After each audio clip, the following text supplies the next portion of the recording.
हिंदुस्तान को। आइए सिर्फ अधिकारों की बात न करें, बल्कि अपने कर्तव्यों की मशाल जलाएं। और इन्हीं मशालों को जलाने आप सबके समक्ष ड्रामेटिक सेक्शन IIT रुड़की प्रस्तुत करता है अपना स्वलिखित, स्वरचित एवं स्वनिर्देशित नाटक कलम बोली।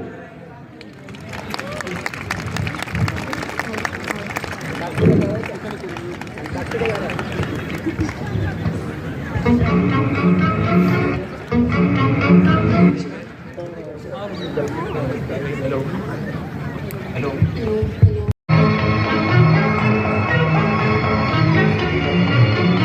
रिया, तुम अभी तक तैयार नहीं हुई? आज गणतंत्र दिवस है, पता है ना? तुम्हारे बाबा ध्वजारोहण करेंगे। रिया, तुम सुन भी रही हो? मुझे नहीं जाना। वैसे भी ऐसे समारोह में कुछ नहीं होता, सब झंडा फहराते हैं, भाषण देते हैं और चले जाते हैं। ऐसे मत कहो बेटा, तुम्हें पता है ना ये दिन तुम्हारे बाबा के लिए कितना खास है। अरे तुम दोनों तैयार नहीं हो अभी तक? बाबा मैं नहीं जा रही, मुझे बहुत काम है। आज कौन सा काम आ गया? फालतू के बहाने मत दो। तुम्हें पता भी है आज के दिन का महत्व? आज हमारा संविधान लागू हुआ था, वो संविधान जिसने सही रूप में हमारे देश को आजाद कराया। फिर शुरू कर दिया आपने देश संविधान। वैसे आपने भी देश के लिए ऐसा कौन सा बड़ा काम कर दिया? माँ मुझे नहीं जाना, मेरा बिल्कुल मन नहीं है। ऐसे जिद मत करो, चलो ना। विमला चलो, ये नहीं सुनेंगे।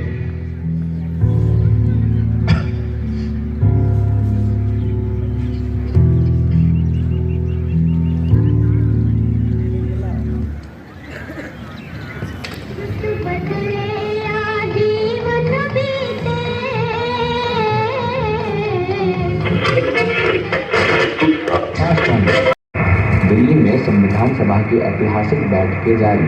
अरे स्वतंत्र भारत के भविष्य की रूपरेखा डॉक्टर भीमराव अम्बेडकर ने कहा, सामाजिक न्याय के बिना आपने जो पैसे दिए थे वो कम पड़ गए। माँ, पापा, उसे बोलो बस इस महीने थोड़ा और समय दे दे। बोला तो है, लेकिन ऐसा कब तक? जब से आपने अपनी वकालत की नौकरी छोड़ी है, तब से हमें अपने घर का खर्चा चलाने में बड़ी समस्या आने लगी है। पापा ने नौकरी छोड़ी थी? कुछ दिनों की बात है बस। एक बार ये संविधान का काम पूरा हो जाए, फिर सब ठीक हो जाएगा। अरे मैं तो भूल ही गई, आपकी दवा का समय हो रहा है, अब दवा ले लीजिए, आपकी तबीयत ठीक नहीं। क्या आपको लगता है संविधान हमारी सारी समस्याएं सुलझा पाएगा? क्या आजादी काफी नहीं थी? देश के हालात बहुत खराब है। जातिवाद, असमानता और बेरोजगारी जैसी समस्याओं से हमारा देश आज भी जूझ रहा है। और तुम्हें लग रहा है कि आजादी काफी थी? ये मैं नहीं जानती।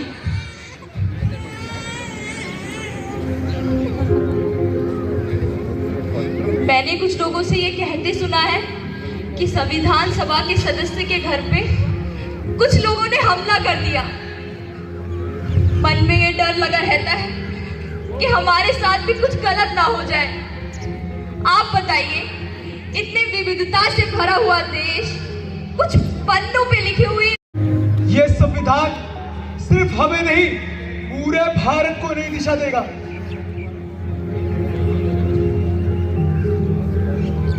और इसके बिना तो आजादी बस ताकतवर लोगों की आजादी बनकर रह जाएगी। मैं तुम्हारी बात समझता हूं, लेकिन तुम भी ये समझने की कोशिश करो कि हमारी मुसीबतें देश की मुसीबतों के आगे कुछ भी नहीं। लेकिन इतनी मेहनत, इतने कष्ट क्यों? तुम पूछती हो ये मेहनत क्यों? आजादी के बाद भी हमारे देश की बेटियों को उनके अधिकार से वंचित रखा। जात पात के नाम पर न जाने कितने लोगों को अभी भी उनके अधिकारों से वंचित रखा जा रहा है। नहीं, मैं मौन नहीं बैठ सकता। मैं इस देश के लोगों को उनका अधिकार दिला कर रहूंगा। आपको लगता है संविधान लागू हो जाने से लोग नियम मानने लगेंगे? मैं ये जानता हूं कि सिर्फ संविधान लिख देना सब कुछ नहीं, जब तक कि लोग इसका महत्व ना समझे। और मुझे पूरा भरोसा है कि आने वाली पीढ़ी इस सोच को जिंदा रखेगी।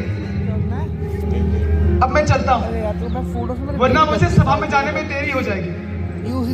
आपसे बातों में कोई नहीं जीत सकता। चलिए मैं आपका चश्मा ला देती हूँ। यहाँ पे तेरे को जैसे ये देखो कुछ नहीं दिख रही। मुझे माफ करिएगा बाबा, मुझे अंदाजा भी नहीं था कि आप इस देश के लिए क्या कुछ नहीं कर रहे। और मैं आपका आदर करने की बजाय सिर्फ आपको कोसती रही। संविधान को जीवंत दस्तावेज बताया। स्वतंत्रता के बाद अब देश के सामने सबसे बड़ी चुनौती देरी हो रही है। मेरे मोटर की चाबी।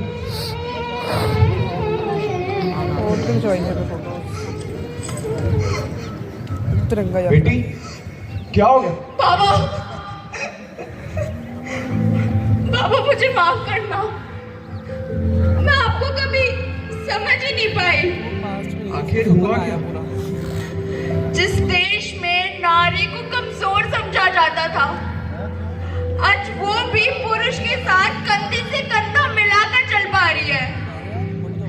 जहां जातिवाद और असमानताओं के कारण लोगों को अपनी पहचान छुपानी पड़ती थी, आज वो भी इस समाज में सर उठाकर जी पा रहे हैं। ये दिन और संविधान हमारे देश के लिए कितना महत्वपूर्ण है। चलो, देर से ही सही, लेकिन मेरी बिटिया ने समझी तो कि कैसे हमारे संविधान ने हमारे देश को बाहरी कानूनों से आज़ाद कराया। हमारे संविधान ने हमारे लोगों को अपनी बात रखने का मौका दिया और हमारे भारत को जोड़े रखने में हमारे संविधान का कितना बड़ा हाथ था। चलिए समारोह में चलते हैं। और बेटा, एक बात हमेशा याद रखना, महत्वपूर्ण ये दिन नहीं बल्कि इसके पीछे की सोच है। चलो।